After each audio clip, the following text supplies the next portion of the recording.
Hi, thank you for tuning in to the Patricia Show. This is Patricia. Please press subscribe, like, and share. So now this is part two to karmas. Now, people have what you call money karmas as well. I'm just continuing from the last one. People have money karmas. Now, you could be in this life and no matter what, you're just in a financial rut. A lot of people who are in really bad financial way, when they're living in poverty, they, like if they're living in the projects or something like that, though they're experiencing some type of money karmas. And let me explain to you why. Because your divine birthright is for you to be prosperous and successful. You were not created to be poor. Contrary to what they're teaching you in church, that you should always you shouldn't seek wealth. That is totally not true. Your divine birthright is wealth, because if you spiritually or technically, money is energy. Your energy. Money is a part of you. So you can have as much of it as you want. It's not a separate thing. The church uses it as a separate thing, and money is the root of all evil. Money don't rob people. It's people who rob people for more money, or you know what I mean? Or people who kill people for money. Money's not doing the killing. It's the person doing the killing. So money isn't the root of all evil. The people who handle the money, some of them was evil before they even got the money. When they got the money, they became greedy and more evil. But money is energy just like you. It's a part of you. God gave you dominion. Go back and read your Bible, people. God gave you dominion over all things, which means he gave you dominion over money as well. You can have as little of it as you want or as much of it as you want. But your divine right is to be prosperous and have abundance. So when you come to this earth, if you're not already, for instance, if you're not already successful financially or secure financially or comfortable financially, there is a karma going on. And that's why the money is being withheld from you, because of the karma. If you come into this life, already prosperous and have abundance, then that your money karmas are fine. There's not a problem there. But if you come into this life and you're struggling all the time financially, there is a problem there with your finances, and it's a karma. Once you fulfill those karmas, your money karmas, then money will just flow to you with an abundance. Now, remember on the other tape I said, when you clear up 51% of your karmas, whatever you've been seeking or wanting in your heart, you don't even have to ask for it, people. It's just going to show up. Because it's almost like this. It's like you're walking through a door, right? The door is closed because you have these karmas. Whether they're karmas from love, being happy in love, karmas from money. It doesn't matter what the karma is. Pretend like you're walking through your house. You get to the bedroom, the door is closed. This is why you can't move forward in that particular area that you're trying to move in. Whether it's in your money, whether it's to have a successful career, which is still your money, whether it is to find a good love life. The door is closed because you have a karma. Now, when you resolve that karma or transmute that karma, which I'm going to tell you how to do, when you consume that karma, instantaneously, just like magic, the door opens. So let's say you're going through life and you've been praying. Let's keep this on the money karma. Let's say you've been praying, God help me financially, This has been our, your prayer throughout your life. I'm just struggling, God, financially. Please help me. And then you're doing something to transmute this karma in the meantime. You're still standing at the door. You're standing right there at the door. And you study praying to God to help you, but God isn't opening the door, so you don't really know what's going on. Every now and then, God might send you a little bit of money, but for the most part, you trying to get abundance, and it's just not coming in, okay? And then you're constantly praying for God, please, God, help me, God, help me, God, help me, God, because you don't really know what's going on, okay? Then all of a sudden, you're doing something to transmute the karmas. So let's just hypothetically say 2 years later, you didn't stop praying for God to help you because you've been praying for 20 some odd years, and you get some response, but you don't really get the abundance you're looking for. So you I don't know why God answering me. You just stop praying to God for that particular thing.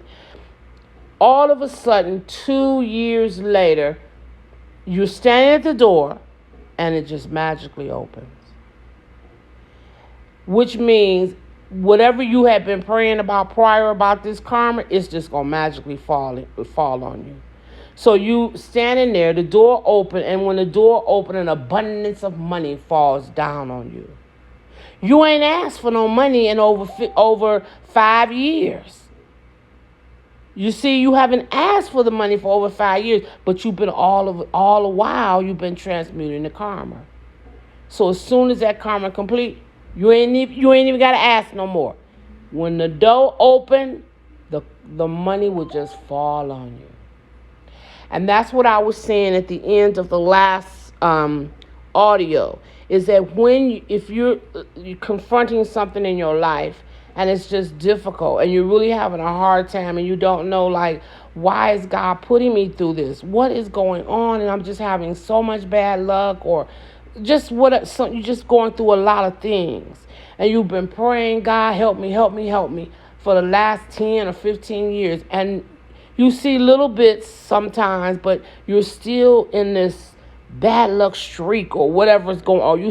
Whatever's going on that's challenging in your life. It's just continue to go on. And then you're like, God, what can I do? But all along, you're working to transmute the karmas. Again, you just quit asking God. You say, a year ago, I just quit asking God to help me. But I had been asking for 20 years. But a year ago, I just quit asking God to help me. And I just focused on consuming the karmas. And then one day, you're standing at the door, the one that's closed. And then one day, the door just magically opened. And all of the problems that you have been going through will magically be lifted from your life. And you will say, what's happening? I hadn't prayed for God to help me for a year. All of a sudden the door opens and all of my problems is just gone. Why? Because that's what happens when the karma is balanced. Remember, you are balanced. Remember, balancing the karma is not a bad. Having karmas is not a bad thing. It's teaching you lessons. So in the process, when you were going through the hard time or whatever that was happening in your life, the reason I'm getting very emotional, I'm about to cry, and I will explain that later. The reason that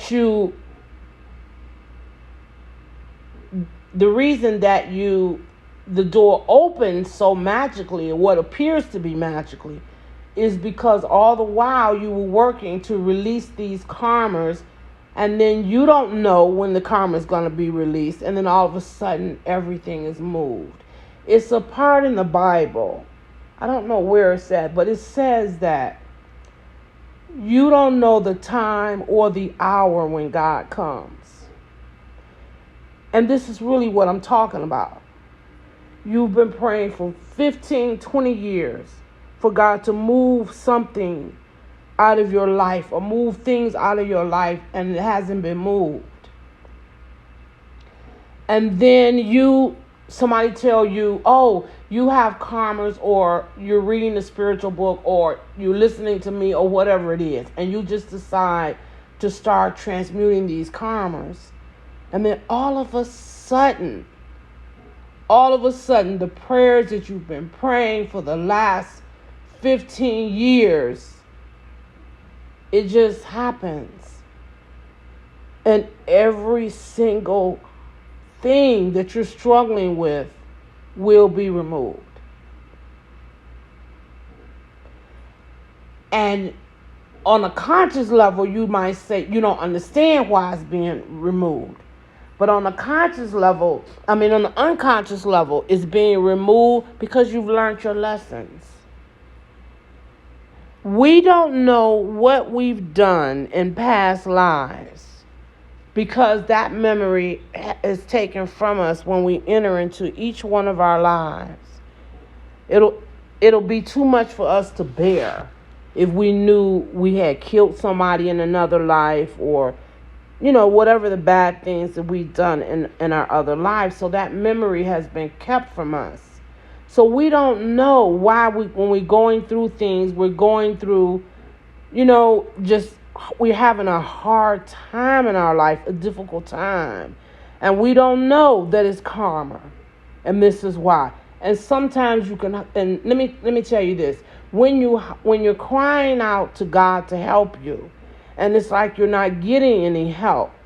The reason you're not getting help is because no one is allowed to interfere in your life when you're balancing karmas. In other words, if you was to call me in the physical and say, oh, my husband is beating me up, can you come help me? I'm going to come right there and help you. You see what I mean? But the spiritual part is that when you're in the midst of balancing your karma, no matter how trying this is, nobody is allowed to help you.